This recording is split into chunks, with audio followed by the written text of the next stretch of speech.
ইসরায়েলকে সর্বোচ্চ শাস্তি দেওয়ার আদেশ বাস্তবায়ন করবে ইরানের রেভলিউশনারি গার্ডস। তেল আবিবের পাশে যুক্তরাষ্ট্র। স্থল ও আকাশসীমা ব্যবহার করতে দেবে না জর্ডান। জমে উঠেছে যুক্তরাষ্ট্রের নির্বাচনী প্রচারণা। ট্রাম্পের চেয়ে গুরুত্বপূর্ণ 3 অঙ্গরাজ্যে জরিপে এগিয়ে কামালা। গাজা ইস্যুতে পিছিয়ে পড়তে পারে ডেমোক্র্যাট শিবির। এবং কেটে যাচ্ছে রেমিটেন্স অনিশ্চয়তা। অন্তর্বর্তী সরকার দায়িত্ব নেয়ার পর বৈধ পথে প্রবাসী আয় পাঠানোর হিড়িক। নতুন দেশ বিনির্মাণে রাখতে চান গুরুত্বপূর্ণ ভূমিকা।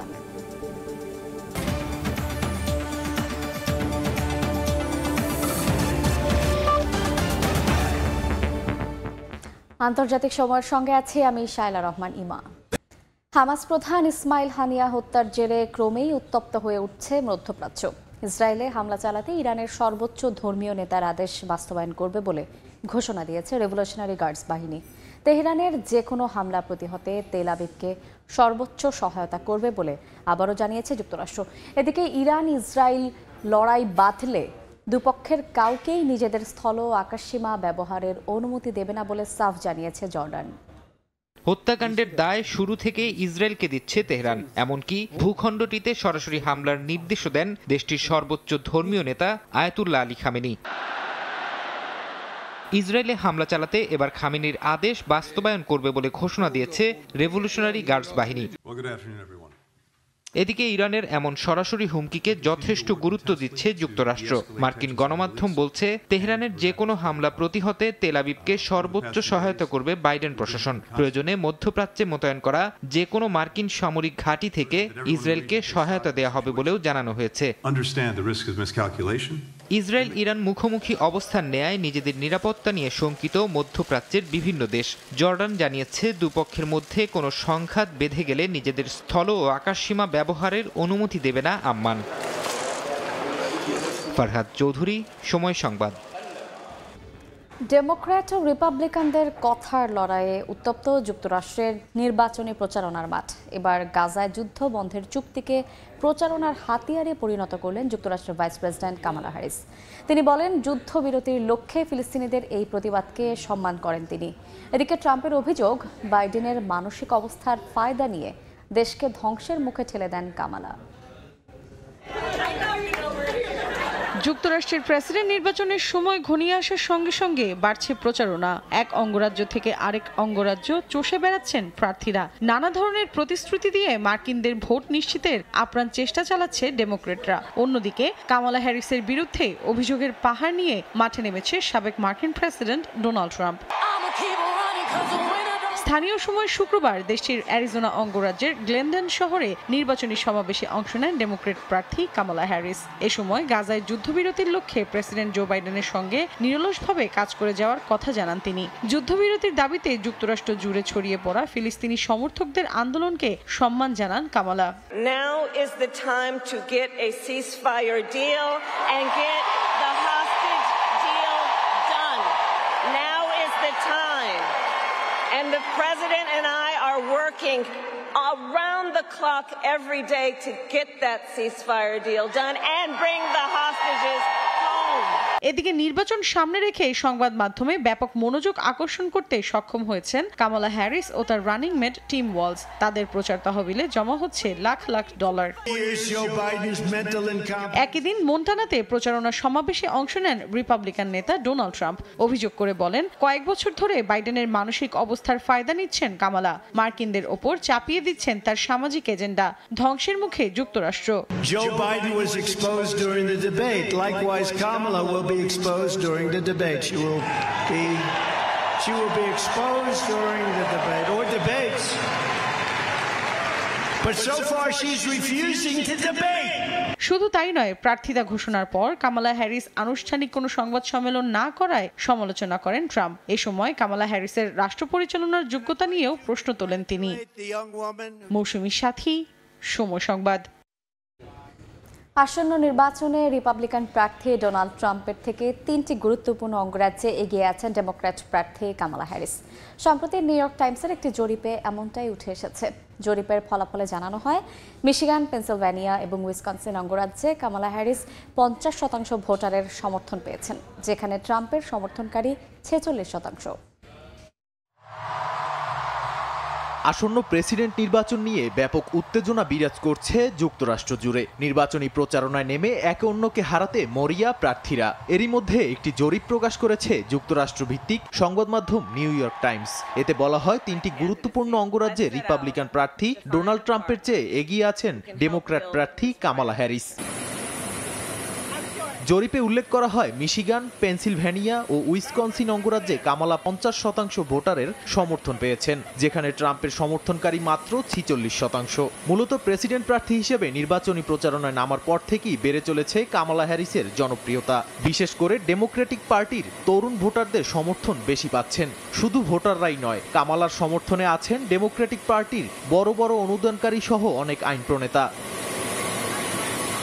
চলতি সপ্তাহে মিনিসোটার গভর্নর টিম ওয়ালজের নাম নিজের ভাইস প্রেসিডেন্ট হিসেবে ঘোষণার পর আরও নতুন ঢেউ উঠেছে ডেমোক্রেটিকদের মধ্যে। তবে মিশিগানে আরব মার্কিনীদের বসতি বেশি থাকায় বাইডেন প্রশাসনের গাজা নীতির কারণে কিছুটা পিছিয়ে পড়ার সম্ভাবনা রয়েছে বলে মনে করছেন বিশ্লেষকরা। এরই মধ্যে আবার ডেট্রয়েটে নির্বাচনী প্রচারণায় অবিলম্বে গাজায় যুদ্ধ বন্ধের দাবি করা কিছু বিক্ষোভকারীকে প্রত্যাখ্যান করেছিলেন তিনি। তবে শুক্রবার অ্যারিজোনায় নির্বাচনী প্রচারণায় বহু বিক্ষোভকারীদের তোপের মুখে গাজায় ইসরায়েলি আগ্রাসন নিয়ে কিছুটা সুরও পরিবর্তন করেন তিনি। এদিকে হ্যারিস ওয়ালজের নির্বাচনী প্রচারণাকে মার্কিনীদের দুঃস্বপ্ন বলে নিন্দা করেন ডোনাল্ড ট্রাম্প। এছাড়াও সাবেক এই মার্কিন প্রেসিডেন্ট কামালা হ্যারিসের বুদ্ধিমত্তা ও জাতি নিয়েও কটূক্তি করেন। নাদিম মারজান, সময় সংবাদ। রেমিটেন্স অনিশ্চয়তা।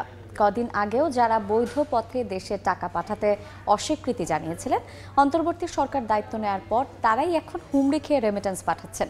দেশের অর্থনীতির ভিত মজবুত করতে ইউরোপ প্রবাসী ব্যবসায়ীরা গুরুত্বপূর্ণ ভূমিকা রাখতে পারেন বলে মত সংশ্লিষ্টদের। ফ্রান্সের প্যারিস থেকে এসএম ইকবালের রিপোর্ট।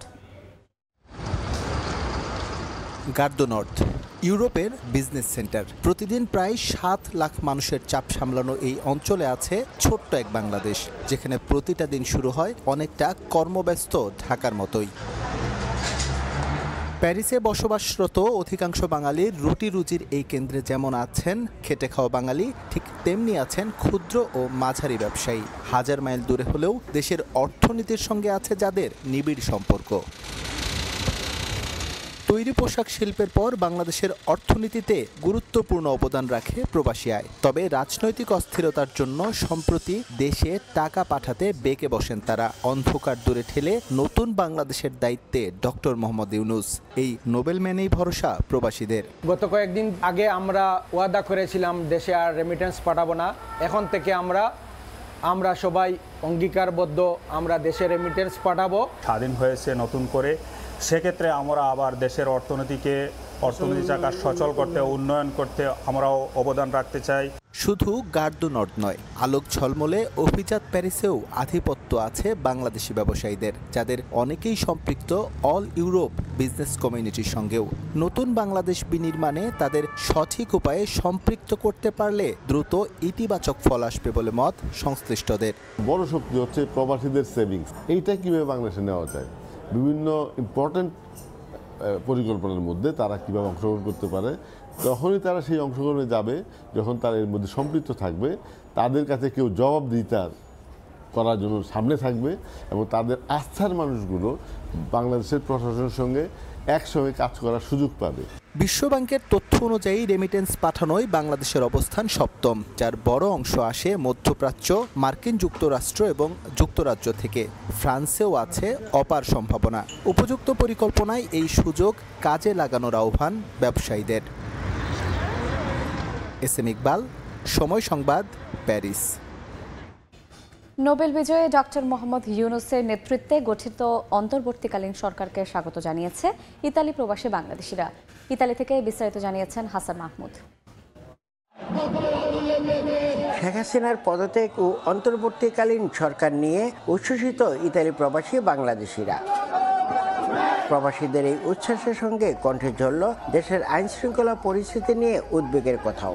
বৈষম্যমূলক সমাজ গঠনে নতুন সরকারের দায়িত্ব ও সুষ্ঠু নির্বাচনের মাধ্যমে ক্ষমতা হস্তান্তরের দাবিও জানালেন কেউ কেউ। নতুন সরকারের কাছে আমাদের প্রত্যাশা অনেক, কারণ আসলে আমাদের গণতান্ত্রিক যে চর্চাটা, সেই গণতান্ত্রিক চর্চাটা ফিরত আসুক। বিগত যে সরকার ছিল সেই সরকারের যে দুর্নীতিবাজগুলো ছিল, প্রথমত তাদের উৎখাত করতে হবে। দেশের আইন শৃঙ্খলা সুন্দরভাবে ফিরিয়ে আনবে, এটা আমাদের দাবি।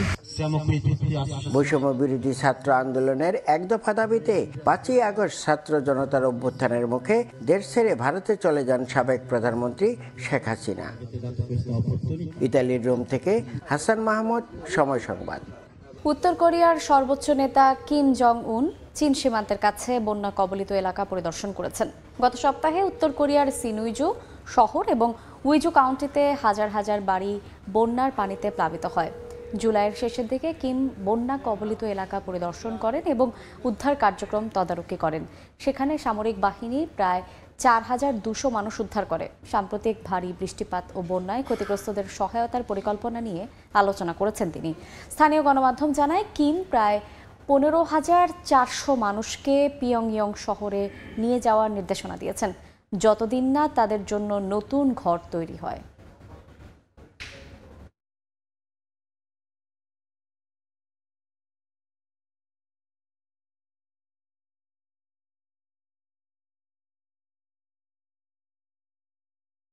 দেখছেন আন্তর্জাতিক সময়। তীব্র গরমে বিপর্যস্ত ইউরোপের বিভিন্ন দেশ। এরই মধ্যে স্থানীয় সময় শনিবার স্পেনের মাদ্রিদ শহরে বছরের সবচেয়ে উষ্ণতম দিন পার করেছে বাসিন্দারা। গরম থেকে বাঁচতে জারি করা হয়েছে হিট অ্যালার্ট। এদিকে ইউরোপের আরেক দেশ ইতালির তাপমাত্রা ছাড়িয়েছে 40 ডিগ্রি সেলসিয়াস। দেশটির সিসিলি দ্বীপের বাসিন্দারা জানান, গত কয়েক মাসে বৃষ্টির দেখা পাননি তারা। ভর দুপুরে জীবিকার তাড়নায় রাস্তায় মানুষ বের হলেও গরমে অতিষ্ঠ জনজীবন। তীব্র গরম থেকে বাঁচতে কেউ দাঁড়িয়ে আছেন রাস্তার ধারে থাকা কুলিং সেন্টারে, কেউ কেউ হাঁটছেন ছাতা মাথায় নিয়ে। স্থানীয় সময় শনিবার ইউরোপের অন্যতম দেশ স্পেনের মাদ্রিদ শহরে 38 ডিগ্রি সেলসিয়াস তাপমাত্রা। এভাবেই তীব্র গরমে হাঁসফাঁস করছিল বাসিন্দারা। গরম থেকে বাঁচতে পর্যটক ও বাসিন্দারা অবলম্বন করছেন ঠান্ডা থাকার নানা কৌশল। চাহিদাও বেড়েছে কোমল পানীয়ের। এদিনকে বছরের সবচেয়ে উষ্ণতম দিন হিসেবে আখ্যা দিয়েছে দেশটির আবহাওয়া বিভাগ। এছাড়া তারা আগামী কয়েকদিনের জন্য জারি করেছে হিট অ্যালার্ট। বিশেষ করে স্পেনের উত্তর পূর্ব অঞ্চলে সতর্কতা দেয়া হয়। এদিকে দক্ষিণ ইউরোপের দেশ ইতালিতেও তাপমাত্রা ছাড়িয়েছে 40 ডিগ্রি সেলসিয়াস। তীব্র গরমের হাত থেকে রক্ষা পেতে সমুদ্র তীরে যাচ্ছেন দেশটির সিসিলি দ্বীপের বাসিন্দারা। স্থানীয় সময় শনিবার বহু বাসিন্দা ও পর্যটককে দেখা যায় মন্দেলো সৈকতে ভিড় করতে। স্থানীয়রা জানান, গত কয়েক মাসে কোনো ধরনের বৃষ্টি না হওয়ায় এমন তীব্র গরমের শিকার তারা। গরম দীর্ঘস্থায়ী হলে দেখা দেয় ভয়াবহ পানির সংকট, আর এতে বিপর্যয়ের মুখে পড়ে দেশটির কৃষিখাত। ইতালির আবহাওয়া দপ্তর জানায়, তাপমাত্রা আগামী সপ্তাহ জুড়ে চলতে পারে। নাদিম মারজান, সময় সংবাদ। আন্তর্জাতিক সময়ের শীর্ষ সংবাদ জানিয়ে দিচ্ছে আরেকবার। ইসরায়েলকে সর্বোচ্চ শাস্তি দেওয়ার আদেশ বাস্তবায়ন করবে ইরানের রেভলিউশনারি গার্ডস। তেল আবিবের পাশে যুক্তরাষ্ট্র। স্থল ও আকাশসীমা ব্যবহার করতে দেবে না জর্ডান। এবং কেটে যাচ্ছে রেমিটেন্স অনিশ্চয়তা। অন্তর্বর্তী সরকার দায়িত্ব নেওয়ার পর বৈধ পথে প্রবাসী আয় পাঠানোর হিড়িক। নতুন দেশ বিনির্মাণে রাখতে চান গুরুত্বপূর্ণ ভূমিকা।